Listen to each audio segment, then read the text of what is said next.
Hey there, this is Dennis Anyone with Dennis Hensley. It's a podcast about making things up and making things happen. I love talking to creative types. And today, my guest is someone who I've admired for a very long time. I've met him a number of times, always had great interactions with him.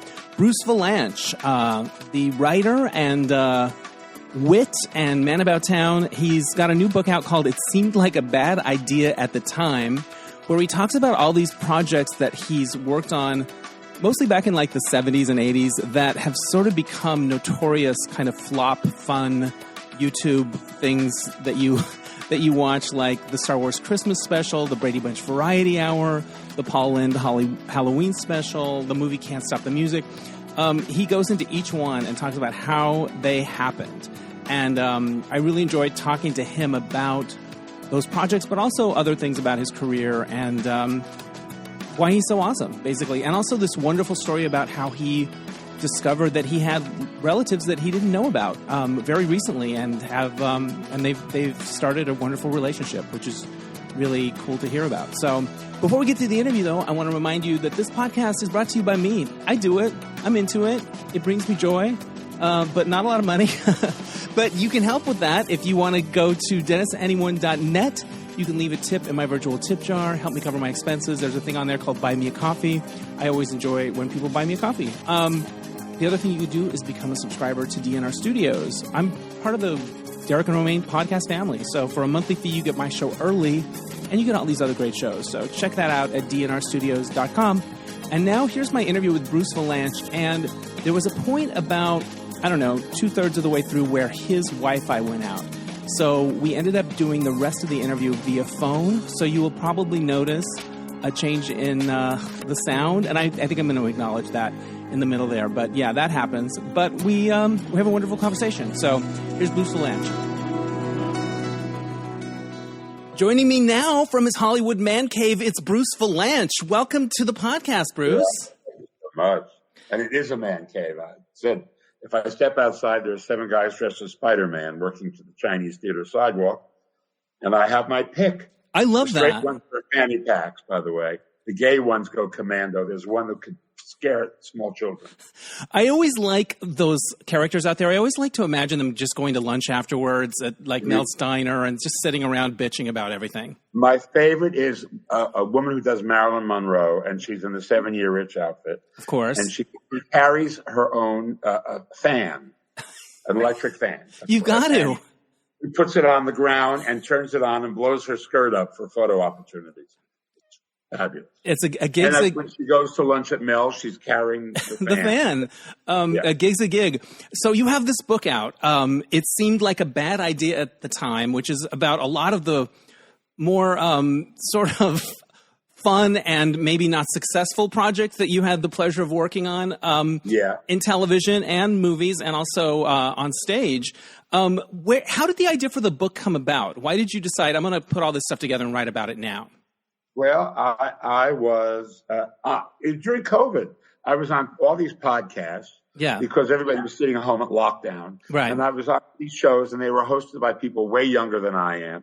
And they were asking me about these pieces of shit that I'd written in the 70s. Right. And way before they were born. And I thought, how do you know about this stuff? And they said, well, it's on YouTube. It's on the internet. And I said, it is. And I started looking this stuff up and realizing that we thought we had buried everything, but evidently the graves were far too shallow, and my ass is riddled with bites from everything that has come back after the 70s. The people who say they remember the 70s, they weren't there. I love the 70s. I love the 70s so much. Done in clouds of smoke, there was, and if we'd known, importantly, that we were going to be talking about this 40 years later, we would have played closer attention, but of course we didn't. And so I thought, as each of these shows would be mentioned, and I would have to have hideous flashbacks, I realized that there's maybe a book in this. I mean, I could do a standard issue memoir, or I could write a book about all the disasters and how I survived, and how evidently they have it also. So that was what I wound up doing. I wound up digging the journals out of the garage and finding what I'd written about it then. And remarkably, I remembered stuff. When you went back and looked at the stuff on YouTube, were there things where you're like, oh, I totally forgot about that, or I don't remember that at all? In my mind, I had things out of sequence, and I'd forgotten that we had done this or done that. So I'm glad they existed, But the reason that what really prompted me was all of these kids, these hosts, would always ask the same questions: how did this happen? Right. Who said yes? And the inevitable: have they paid their debt to society? Because these are like good, bad things. These are like we love them. They're so bad they're good. And what I discovered truly bizarre is from this book that there's a subset of people who encountered these shows when they were 8 and 9 years old, right, and loved them. I mean, especially the Star Wars Holiday Special. Yeah, there were kids who had seen the Star Wars movie as kids, and it was only the one movie that was out then, and they loved the show, even though they don't remember how cheap it looked compared to the movie. Right. But they loved it anyway, and they kept saying, "Well, why does everybody say it's so terrible? I remember loving it." And I thought to myself, "Well, because you were looking at it through the eyes of love." Exactly. You were a child, so. And it never occurred to me that any kids watched it and bought it. Yeah. I don't know that I would have, but I don't know. I wouldn't. I could see loving this stuff if I was the right age. And I absolutely love some of the stuff like the Brady Variety Hour, all that stuff I was into. Yeah, right. I mean, I loved Lucy, and so anything Lucy did was interesting and fun. Lucy goes to Hollywood. Lucy's in a car with a serial killer. Yeah. Lucy's on a long trailer. I loved all of it. You're into all of it. I want to get into some of the specific shows in a bit, but I want to talk generally because I was curious, like, how did the writing work? There were no computers. There was no email. Were different writers sitting around at typewriters? Was there one person that wrote the script? Like, how did the scripts get to the Bradys, for example? Well, on a variety show, there would be meetings and ideas would be pitched, and then writers, teams would go off to write each different idea up because things were not interconnected. It wasn't, if you were doing a sitcom, it was as it is today. There was a writer's room and you sat around. Somebody wrote the first draft and then you picked it apart. The difference was you didn't have the script on a huge LED TV screen in front of you. Everybody had copies of the script. It was, we didn't have the electronics. And of course, we couldn't text, we couldn't fax, we couldn't do any of that stuff. Everything had to happen in the room. And there were couriers who went back and forth and messengers. And I kind of miss that because some of the messengers are really cute and I seduced many of them. I'm so glad. I could see them maybe in bike shorts and cute outfits. That could be another memoir. That aspect of show business has evaporated. And there used to be a thing called the pouch. What would happen in the pouch? That might be the headline of this episode. The pouch went between New York and LA every night. And it was scripts and later videos. But at the beginning, it was just scripts and stuff, contracts and things. And from every network and studio and had a pouch. And so you'd send them a thing. If you have something that was really red hot, you could put it on a teletype. Right. But that was a whole production number. Yeah. Bob Hope, when I wrote for him, gave me a teletype machine, and because he was all over the world, and he would, in the middle of the night, ding ding ding, it would go off, and he'd say, "Here I am in Jakarta. What have you got on Dewey Sukarno or wherever he happened to be?" Yeah. But that was very unusual. That was real. That was just Hope, because Hope had a lot of money to spend on these things. Yeah. You write a bit. Yeah. I mean, it was all, and they were answering services. And, all that stuff. It was another world. You write a bit about Bob Hope in your book. As a kid, he was ubiquitous. And it never occurred to me that he had a staff. He just felt like he was that guy that just talked. What was he like as a man? What was he like to work for? I thought he was great. I keep hearing how mean he was. He never was to me. He was always very funny and be a big favor. He did one of the first PSAs about AIDS. Fantastic. With Everett Koop, the Surgeon General, saying, "Don't be afraid of people who are sick." And so I liked him. He was funny in the sense that I would go up to the house and he would pull out a strong box full of jokes. I remember gas rationing was happening in the late 70s briefly. And he pulled out jokes from World War II about gas rationing because he wanted to do gas rationing. He said, I got some beauties in here. Right. And he was going through the thing, reading the index cards. And I said, Bob, you've got me competing with writers who've been dead for 20 years. Right. But I bet some of them kind of held up and you tweak it a little and it's 1978. Yeah, this will still work. This will still work. That's really fun. He was great about that. I remember particularly he said he had this one joke, and it was a joke about a crazy girl, a crazy woman. And it was a Phyllis Diller joke. Right. He was a joke about Phyllis. And I looked at him and he said, yeah, this will work. We could make this about your friend Betty Midler. He called her Betty Midler. Yeah. And so, of course, I said, yeah, Bet. Oh, I'll call Bet and I'll tell her. And then I called her Bet. But then I immediately called her and I said, Hope is using you in a joke. You can retire right now. Yeah, that means you've made it. You've made it. He would never have thought about it if you were not in the zeitgeist. Right. Because that's what he pays attention to. Exactly what's happening now. Yeah. That was the key to his success, is that he never, he was never out of date. It killed him later on when he was perceived as being out of date. Out of date, because he had some political positions that were old school and did not line up, with a lot of other people. But he, even with that notwithstanding, he still had jokes that were current and pointed. Yeah, and when you saw him on TV, you felt like you were in good hands, and you would laugh. Like he had this thing. Somebody else that was a big part of my childhood that you worked closely with, and I always wondered about, Sid and Marty Krofft. Because their shows are bonkers, and you're like, is there LSD involved? Like, what are they like? Yeah, well, Sid definitely still. He's like 95, maybe I think 98, something like that. And I just saw him over the weekend. You just saw Sid Krofft over the weekend. What would you guys? Yes. Were you hanging out? Well, we had a book party. Yes. And Sid came. Amazing. Sid came down off the hill. He lives way up on, I used to call it Hobbit Hill. He's like Middle Earth is his house, way on the top of Laurel Canyon. And he came down, and when we did the Brady Bunch, we did the Donny and Marie and the Brady Bunch with them, and the Brady Bunch Variety Hour. Because there were ice skaters on Donny and Marie, he wanted something like that on the Brady Bunch. Of course. And he wanted a water ballet. And you have to understand that these are the guys who did shows that were so stoned. The titles told you, Lidsville, H.R. Puffin stuff. I mean, Land of the Lost. I mean, they got away with all of this stuff. It was not Marty, Sid, and their entire relationship was crystallized in this one exchange.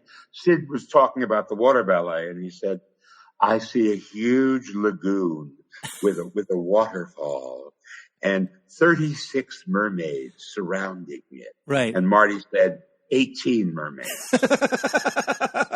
So one was the dreamer, one was the practical one. You got it. That is exactly how it worked. And they played each other out, and it was wonderful. Well, it also seemed from your stories that you were on the set a lot. It wasn't like you stayed in the writer's room. Like you were down in the thick of it a fair amount.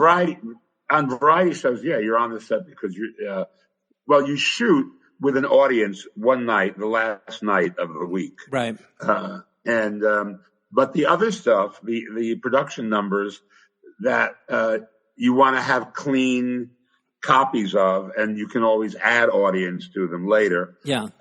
You shoot so you can do them a few times without boring people. Yeah. And the sketches and things like that, you would shoot those. So you were on the set the whole time, so that when you were actually doing the show in front of a live audience, you knew what you had. Yeah. It was like being out of town. It wasn't like when they do sitcoms, they don't really know. They rehearse it, but they don't know what they've got till the live audience comes in. Right. So everybody was on the set. I mean, all this stuff was written, and it would all get rewritten in rehearsal. As it was happening.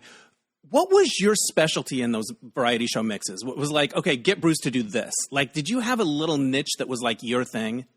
I think so. I think certain guest stars, on the Brady Bunch, we had Vincent Price. Right.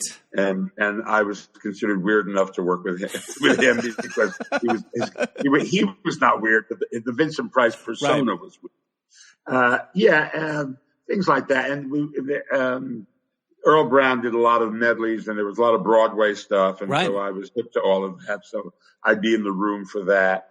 But if something was really crazy, you could also a lot of people would pitch ideas, and if the producer liked them, they would go off and do them, and then there would be a couple that would come up in the room, and I'd wind up doing those because they'd come up in conversation. So there wasn't any really one particular thing, except certain guest stars. They said, "Oh yes, let's let him work with them." Right, that'd be a good fit.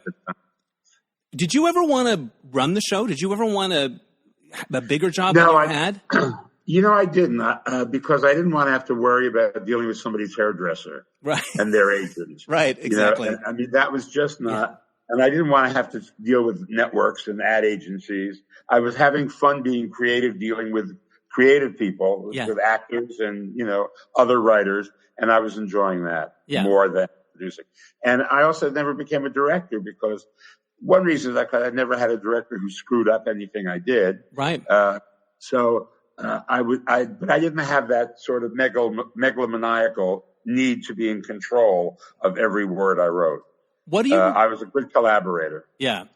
Sounds like it. What do you remember about the censors when you were doing those variety shows? Were you getting away with more than you thought you would, or was it really a pain in the ass? Oh, occasionally, most of it.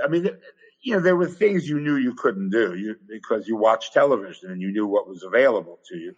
And especially doing a show that was on prime time, you couldn't get away with what Lorne Michaels was doing on Saturday at 11:30, 10 Central, because the standards were different. Right. And the censors were mostly sympathetic to the writers, and they would always try and give you something which was didn't cross the line that they had, that was almost there. But most of it, I would have to say 90% of it was corporate stuff. For example, you didn't go in the jacuzzi because jacuzzi was a brand name. Oh, okay. You had to say hot tub. You had to go in the hot tub, yeah. Right, but jacuzzi's funny. And it's also, it's fairly dirty. And, because Coos is in it. Yeah. And so instead of that, I had everybody in the sketch be from Coos Bay, Oregon. And so you found a workaround. About our times way down in Coos Bay. Yeah. Yeah. I love that. There was nothing they could do about that. Yeah. Because it was legit. It's legit. You found a workaround. I'm going to talk about the project that I know the best from your book, which is the Brady Bunch Variety Hour. I remember when it aired, but then it was gone. And I remember I ended up with a VHS in the 90s that somebody had put all of their favorite parts together. So it wasn't individual episodes. It was this jam-packed thing. And I must have wore that thing out. One time I had interviewed Parker Posey, and she ended up at my place, and I played it for her. And we became obsessed with the Florence Henderson number, How Lucky Can You Get? Because she looked like she was in the Cookie Monster thing, but she was good, and she was into it. And she would always... There was one... Amazing. And at one point, she was so carried away, she would be like, lucky! And so that became a catchphrase for a while. Here are my observations. Florence was into it. She was killing it and into the music comedy of it, all of it. Right, yeah. Barry Williams, super into it. You could tell he was like, he was into it. He was feeling it.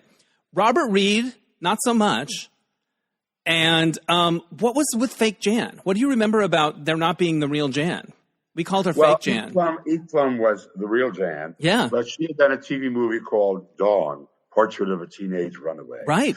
And it got like a 40 share. And from that on, she was Eve. I have a 40 share Plum.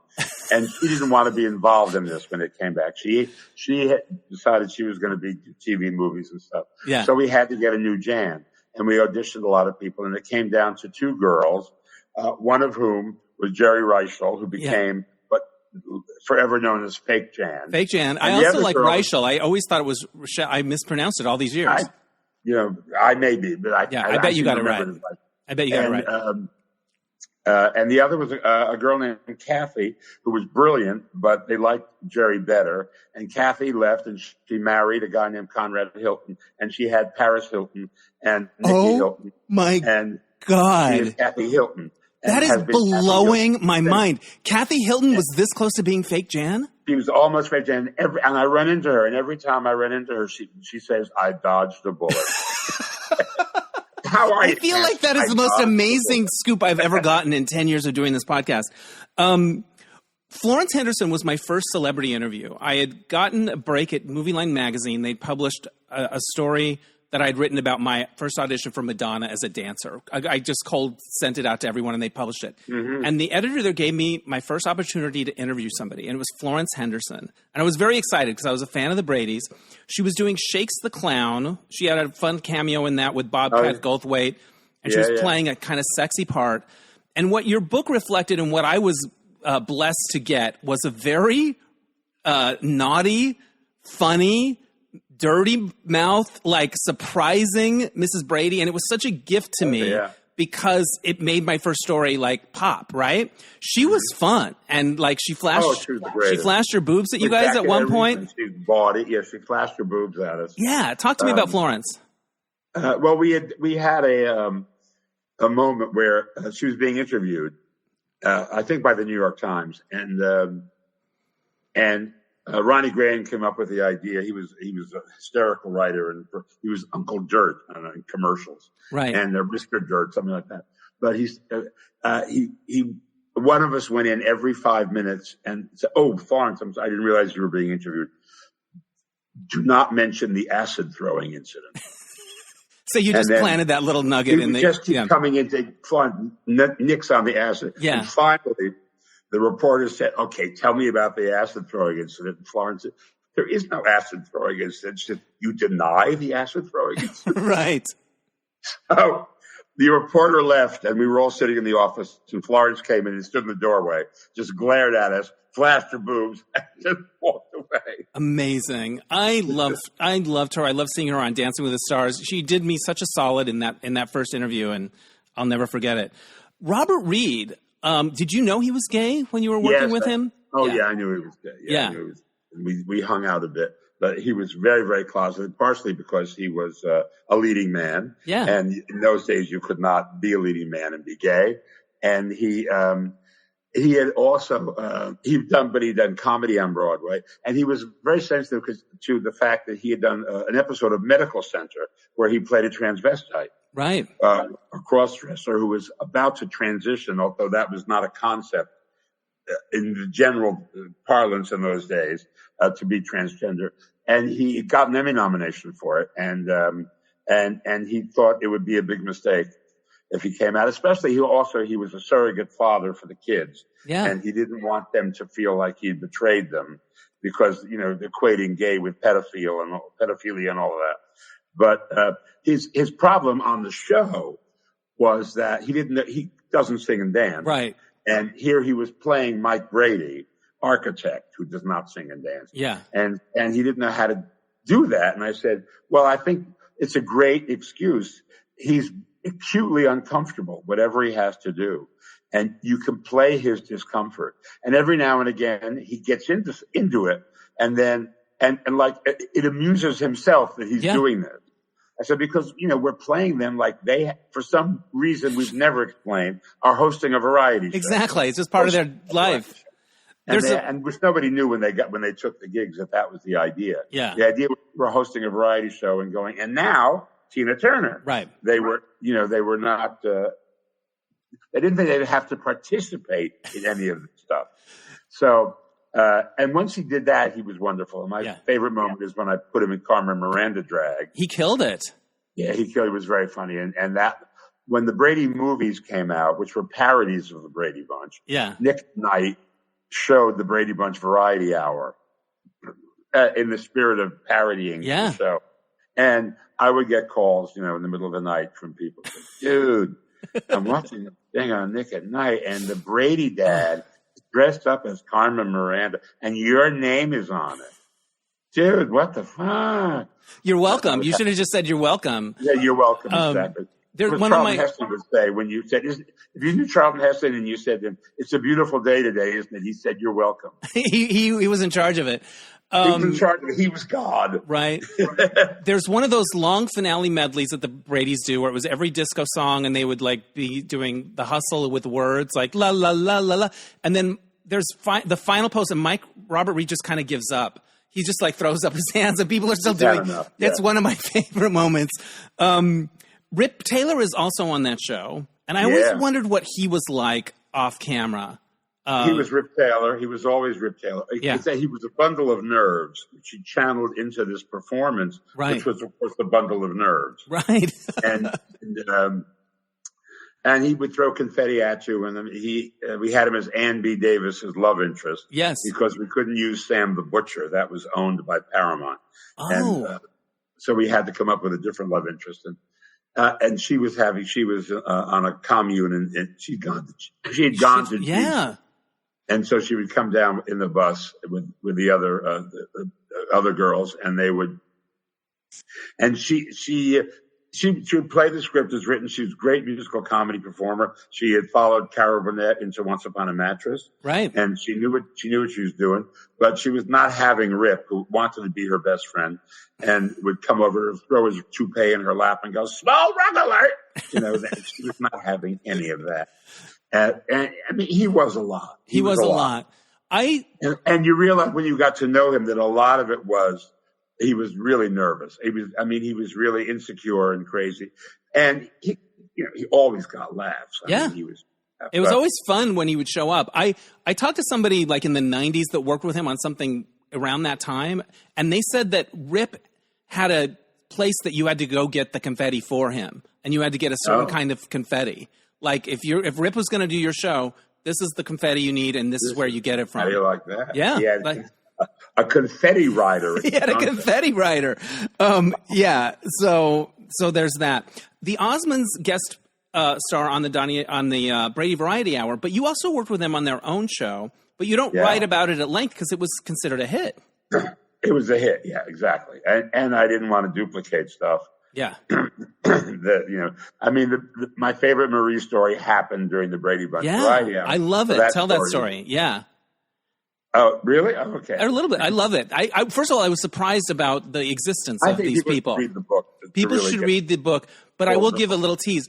Donny and Marie had like sort of doppelgangers or like doubles. They had doubles, because they were teen idols.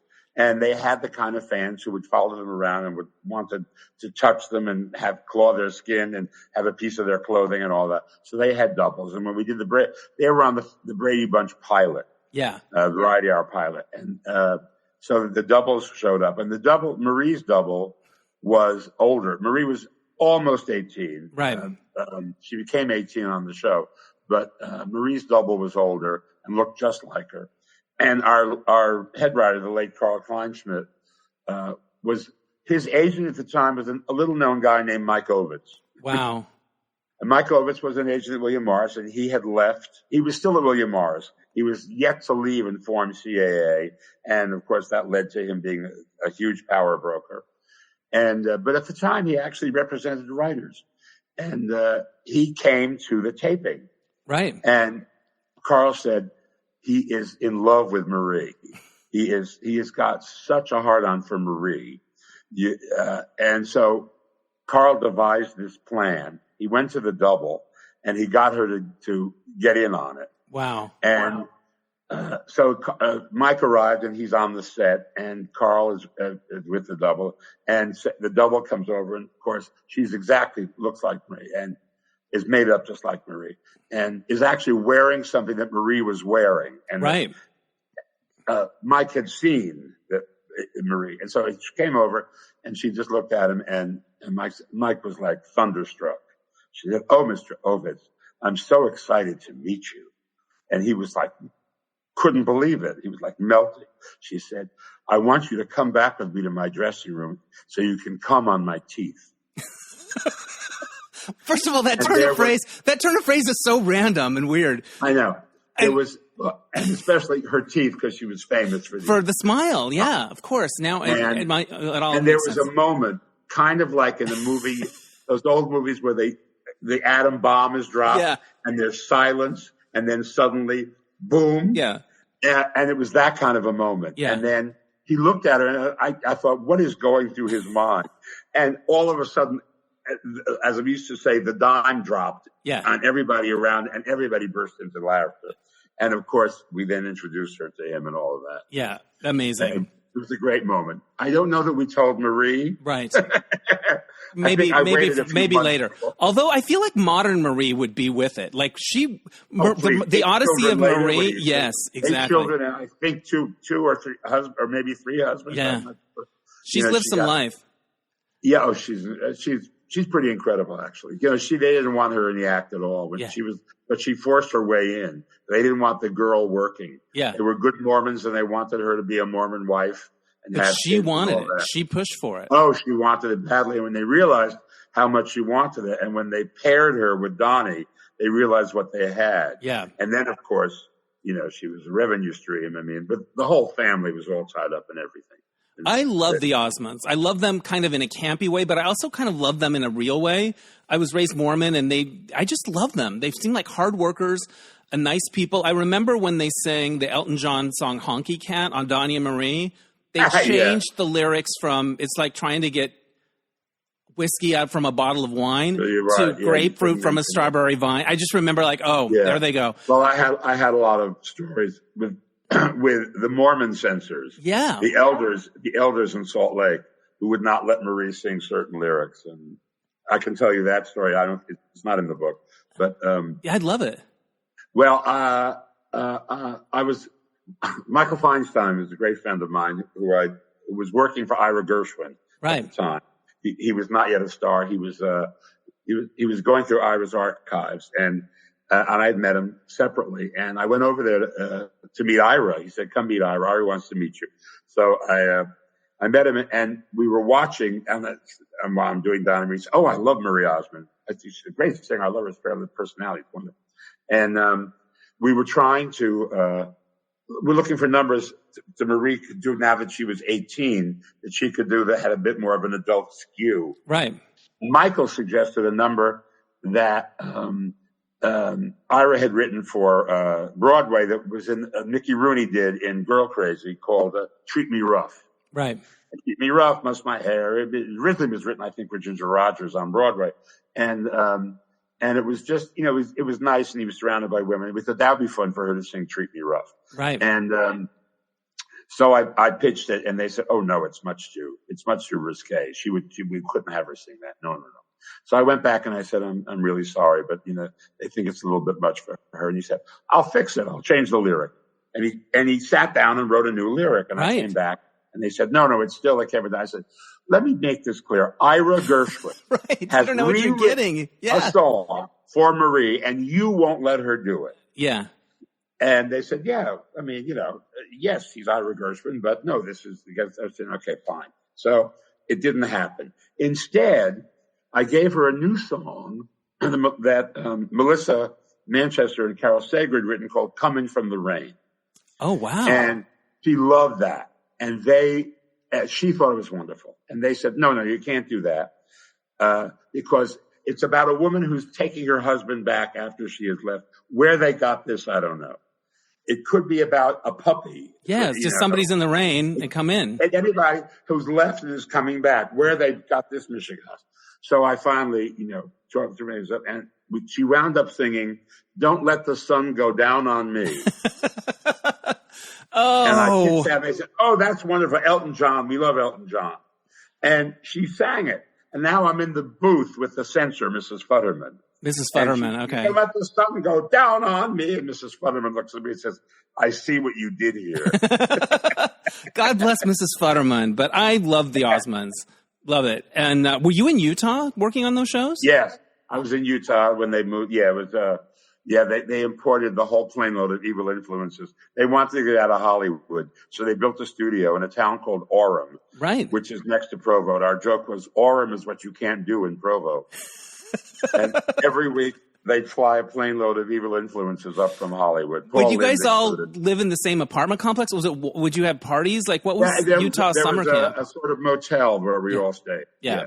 Love that. They all lived in various suburbs of Salt Lake. Spanish Fork, American Fork, I forget. A lot of forking going on. And they would drive in. Provo was like farther south, but was near Sundance and all of that. Yeah. And they would all meet in Sundance. Some of them lived in Provo, I think. But Jimmy Osmond ran the studio, the youngest one. That's right. Yeah. And I said he looked like they let the air out of Wayne Newton. He was that kind of a performer too. Yes, I remember he would pop up. To be a very good businessman. Yeah. And and we were all in a motel. Yeah, but you pulled duty. You had to go up there for a few days and then fly back. Or you go up there for the table read, and then we were already sophisticated enough that we could do the work in L.A. and fax it to them. Faxes. And do stuff over the phone. So they were saving money because we weren't living up there. Yeah. But we have to fly up there for maybe, and then fly up for the taping. Yeah. You worked on the Paul Lynde Special, some of those, like the Halloween Special you write about in detail. Significantly the Halloween one. That's the one I wrote about, yeah. There are so many of our more visible gay performers that weren't officially out, but they're just part of our history. Right. But he was personally not the happiest, right? Oh, he was miserable. Did he make other people miserable? Was he hard to work with? Oh, yeah. Well, he was okay when he was his bitter and sour were his best friends. Yeah. And he was. On one drink, he became charming and witty, and that's what you wanted to work with him. And on the two drinks, he became the Nazi high command. He was evil to everybody. He was a bitter guy, and that was his flavor. Right. He sprung into the Conscience and Bye Bye Birdie, where he sang "Kids," which was all about how awful kids are. Right. And he the moment that crystallized who he was when he's in that number, and he says, "I don't get respect from anybody," and his son says to him, "I respect you, Daddy," and he says, "Who wants respect from a 10-year-old?" Right. That was his life. I mean, it's never enough. He couldn't. Never what he wanted it to be. Yeah. And he brought that with him, unfortunately. Okay, this is the part where Bruce's Wi-Fi froze, and so I paused, and we were able to connect him up via telephone, and I sort of skipped to the topic that I really wanted to talk about, which is his newfound birth family. So that's where we start in this new section. All right, so we've got Bruce back now on the phone. Welcome back. We worked it out. Thank you. There's other shows that you talk about in the book, like the Star Wars Christmas special, Can't Stop the Music. I didn't know you were a part of that. Why, yes. Yes. So many fun things for people to read about. But I wanted to talk about something else. You thank in the book in the acknowledgments your newfound birth family. And you and I happened to have Christmas dinner together at the same place, our friend Dennis. And you talked a bit about this development in your life. And I just thought it was wonderful. Can you tell a story about how you found this newfound birth family? Yeah. Well, my mother, I was adopted when I was 4 days old, and my mother lived to 95, and I didn't want to do anything because I was born before DNA, right? So you couldn't really find anything out. And then after she died, I spit into a cup, and 7 years later, a first cousin showed up. And she led me to this birth family, which is my mother's family. My mother was 16 when she had me. She was knocked up by her boyfriend, who we think we have found. They're both gone, but we think we found his family, but we're not 100% sure. And 10 years after she had me, and they put me up for adoption, but they told her that the baby had died because that was what they did. I know my reaction too. In those days, it was not uncommon because nice Jewish girls didn't have babies out of wedlock, and they didn't keep them if they did, and they also didn't have abortions. So, but they didn't want her chasing after this child for the rest of her life, so they just said the child was dead, and that was the story. And the only one who knew the real story was her sister-in-law, my aunt, who is living in North Carolina with her her son and his husband. So there's already a gay element in the family. Nice. And she had been the keeper of the secret. Wow. And she said, now I can tell you all. And so we had a family Zoom where, first of all, we all looked at each other to see how we resembled each other, which we do. Wow. She had a very strong gene. And then Helen did the mic drop and told us the story about how it all happened. So ever since then, about 4 years ago, I've been very close to that. My family, they're all out in what I call Kardashian, all in the West Valley beyond the San Fernando Valley, Westlake Village, Thousand Oaks, those places. And we get together all the time. I have 2 brothers and a sister, half brothers and half sister. Yeah. I have 2 nieces and 2 nephews. And there are, weddings and holidays I stopped celebrating 100 years ago, like Father's Day. Right. I haven't celebrated that since 1978. I mean, there are all of these things. So it's a blessing. It's fabulous. And I have to point out, it's not the usual outcome. Yeah. I mean, I have other friends who have done the search on Ancestry and 23andMe and all of that, and they have not had the kind of reactions. They haven't had the stories I've had. A lot of the times the stories are unpleasant. So I'm very, very lucky. It's amazing. At this point, if we actually nail the guy down, I may have to do a Hallmark movie. Yes. What a story. I think I kind of daydream about that because there were 6 kids in our family, but I was like 8 years later. So I don't have a lot of people around. And my parents are no longer here. And so the idea of like long lost relatives, like it kind of excites me. What was it like when you were in a room with them for the first time? It was amazing. Well, we had the initial shock of the thing, but I went out to my brother's house, and he lives in a cul-de-sac, and there was a blue Bentley parked in front of the house, and I thought, that's odd. There is a garage. But I think he was telling me he didn't need anything from me, which I thought was brilliant. Yeah, kind of a smooth move. Yeah, and they are warm, wonderful people. And, it's an unusual situation. My sister said, we saw you in Hairspray.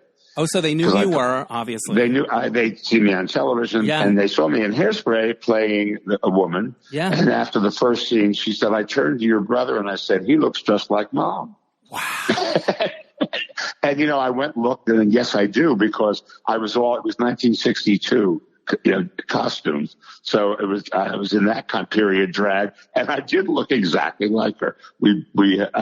Apparently I have the strongest resemblance to her of all of them, but I was the first. Wow. So that is amazing. That's why. I'm so happy for you that you have that. That's such a neat, terrific. That's a neat such thing. A bizarre thing. I mean, my adopted family was all gone, literally. They're a very small family and all gone. And now I have this family, this whole other thing. It's pretty great. Yeah. I mean, it's as I say, an unusual outcome.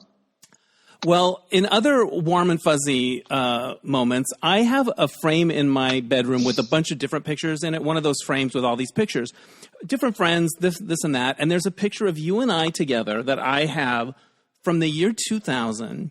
You came and I did like a variety show at the Renberg when it first opened, and I did like some music, and I was plugging my book. It was like an Osmond thing, like just with a grab bag and everything. But that's you came, and we have a photo together. And what I wanted to mention around that is that you're really a part of the community. If you host things for free, you do benefits, you officiated my friend's wedding. I've like being a part of the community and showing up for people is really important to you. Where does that come from? It comes from my adopted parents, of course, who had me until recently. Right. They were very philanthropic, and they were totally involved. There's a Jewish thing that's called tzedakah, and it's a blessing. It's Rachmanis, it's compassion for other people. My father was a doctor who did a lot of pro bono work at homes for the aged, and my mother ran all those kind of Hadassah sisterhood things, raising money for various charities, and they were both very show up kind of people. But they were like that in life. I mean, you had to be really sick to skip a day of school in my house. Yeah. I mean, you had to really prove it to them. Because we were those kinds of, we came from those kinds of immigrants who really worked like crazy and to get where they were. And they were brought up, they were both Depression kids, so they were brought up in the idea of you work hard and you do things for other people. Yeah. And, it stuck. Yeah. Well, it's certainly shown through. I co-wrote a benefit called Quest for the Crown in 2000, around that same time. You hosted it, and it was at the Wiltern, and there were some fabulous elements, but that thing went on for days. I'm surprised it's longer than Adrian Brody's Oscar speech. But anyway, you showed up for us. You always do. It's pretty awesome. A few of the other things in your book I wanted to mention. You appeared on camera in The Ice Pirates with Robert Urich. Yes. I went back and watched the trailer. He was delicious. He was so hot. Fuck. Oh, God, yeah. But I knew him in Chicago. I was a journalist of the Chicago Tribune. Yeah. And he and his wife, Heather, were local actors who did a lot of stuff. And they did Burt Reynolds came to a theater there and did a production of The Rainmaker with Lois Nettleton. And Bob was in it. And Amazing. he and Burt bonded. Yeah. And Burt brought him out to L.A. And Dick Clayton was his agent, and he got started thanks to that. He brought, of course, Heather came out, and she began working. Yeah. She was Heather Menzies. Yeah. And so I met him then in Chicago. Right on. Which is also when I met Burt, when he was doing that play. And this was Burt Reynolds at the height. Yeah. He had done the Playgirl Centerfold. Right. That month, that week that he opened in Chicago. So he was the biggest name in the world. But he was very generous. I mean, he really liked Bob and Heather, and he brought them out. And that was where it began. So we had never lost track of it. And this thing happened by coincidence, where he had this deal to do this movie. Yeah. And I came in to fluff it up and make it funnier. And then Paul Williams quit, and I got the part of the evil emperor. And your head gets you had to sit for a mask because your head gets decapitated. And I wondered, where did the heads end up? The actual heads? Yeah, like after the shoot, were you like, "Can I take this home?" There were three of them. I had one. You had one, okay. I had the one that was beaten up. Yeah. And I lost it in one of the Nichols Canyon floods. Oh. But it was disintegrated sort of. And then Matthew Mungle, who designed them, who was at the beginning of his career as a Academy Award winning makeup artist and prosthetics designer. This was one of his early movies. He got one of them, another one. And then there was a third one. I think John Foreman had it. He was the producer. It was in his office because we had to have one got kicked around a lot. When they chopped my head off, it bounced down this throne room stairs, which was the lobby of the Los Angeles Theater. Right. And so they had to have another one that was in good shape that they could use to double me. Yeah. And then they had, as long as they were doing it, they did a third one. Yeah. So you had it for a while, but it served its purpose. You wrote a Broadway musical or worked on one called Platinum. That certainly did. Wasn't a big hit. But what I'm wondering is, when you went back and had such a success in Hairspray, was it kind of like, oh, right, this is the Broadway thing that I didn't get? I went back to Broadway a number of times, but it was always with one-woman shows like Bette Midler, Diana Ross, Shirley MacLaine, those things.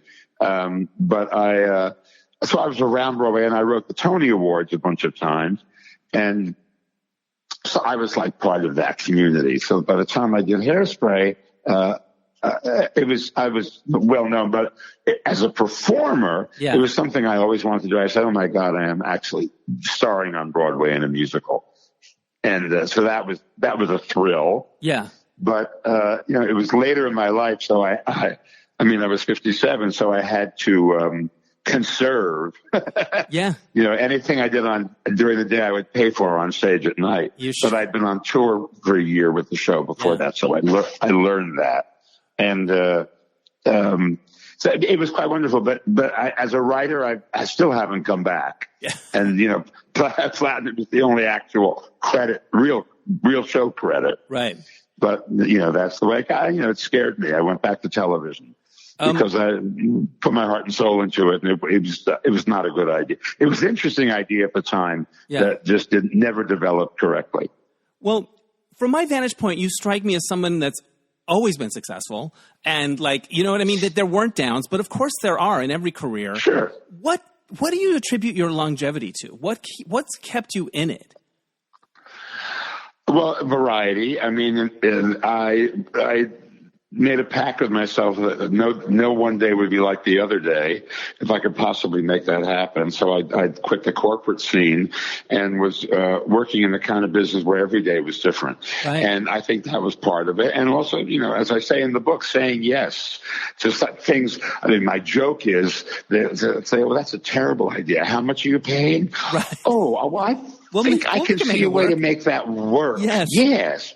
So it was always being interested and taking things on that maybe weren't going to happen, like this book, it's like, really? I did all that stuff and it won't go away. Right. Well, I might as well own it. Right. Might as well own it. Do something with it. Make something with it. So I kept going. And also, I don't have all the landmarks, the milestones that a lot of people have. I never married. I never had children. Right. I never had those experiences. Secondhand, I had all of them. Right. But I never had all of those experiences that mark a person's life. I was able to just continue doing what I did. Right. And so I think that is part of it. You're obviously very funny. You obviously work hard. But I think there must be other things about you that everyone wants you, like that the phone kept ringing. Is it, are there other qualities that maybe aren't as visible to the naked eye that you think are part of your toolkit? You know what I mean? Like, are you, it sounds like you're good with big personalities, right? You can manage. Well, I have a 9-inch tongue and I can breathe through my ears. That's the headline of this piece. That's gotten me a lot of work. But I'm good at. I'm adaptive. I'm good writing. I hear people's voices and I can write to them. That's awesome. Which is a different talent from being a playwright and creating 30 voices in a play. But it's a talent. And fortunately, I got out here. And I was able to utilize that. And as variety television changed from shows to pageants and spectacles with a lot of people coming out and saying things, I found that I was uniquely suited to those things. Right. And it's, I compare it to like Bob Mackie, who I'm fond of saying would not put Cher in the same dress he would put Lizzo.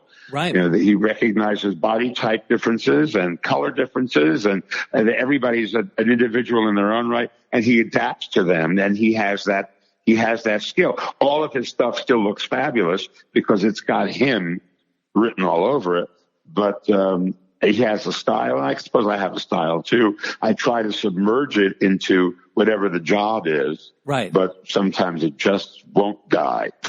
I love it. Tell people how they can find the book. It's everywhere, right?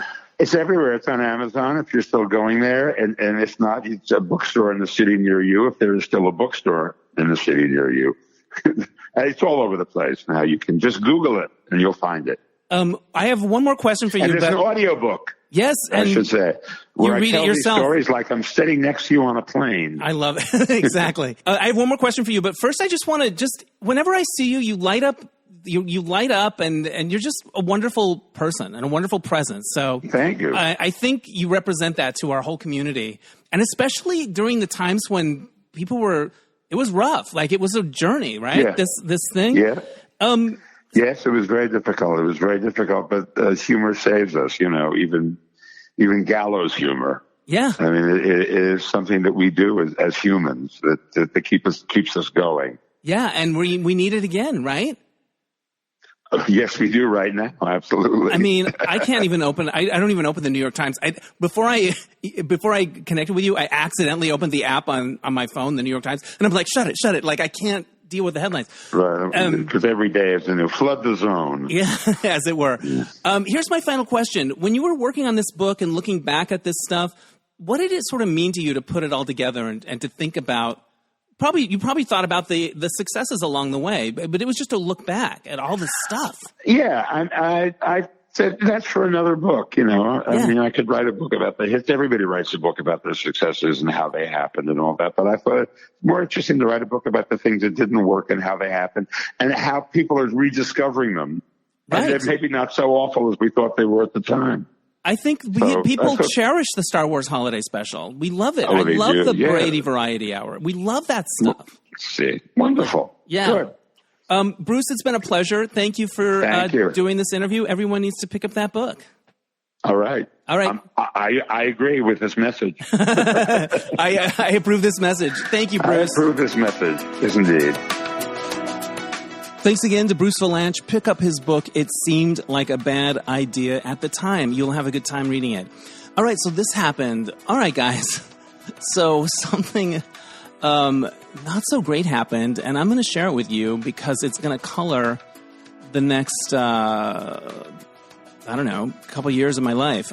So I did my taxes, very responsible, do my taxes, got my QuickBooks, all of it. And I owe way more than I thought I was going to owe because I took money out of an IRA because I needed it. And I knew that you pay taxes on that, but I did not know that it's treated just as straight income. And so it's going to affect my health insurance because your health insurance premium under Obamacare is tied to your income. So anyway, I owe a ton of money to the IRS that I did not expect to owe. And it's not due till October, which is the good news because the fires, they extended it a little bit. But I'm in a bit of a pickle, and so we'll see what happens. But there's a warning out there. I thought I was pretty informed about stuff, but boy, I wasn't. And the good news is I got it done in time. I have some time, but so I got to figure out how to deal with that, how to make a living, and how to carry on in this world. Meanwhile, all my friends are retiring. Or, it's crazy. So that's the journey we're going to be on.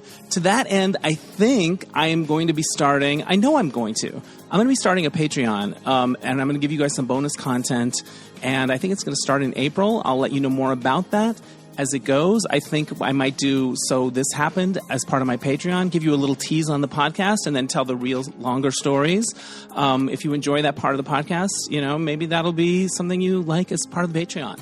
I also plan to dig up some of my old interviews and find people that are kind of in the news and then look back on those interactions and just other bonus content, observation deck stuff, and just try to make it worthwhile, not too expensive. But I am looking at every income stream I can think of, and we're going to see if I can get out of this. As I have a money mentor that I took a class from at the Actors Fund, and there's this quote that I think about every single day. In what ways are my current circumstances asking me to grow?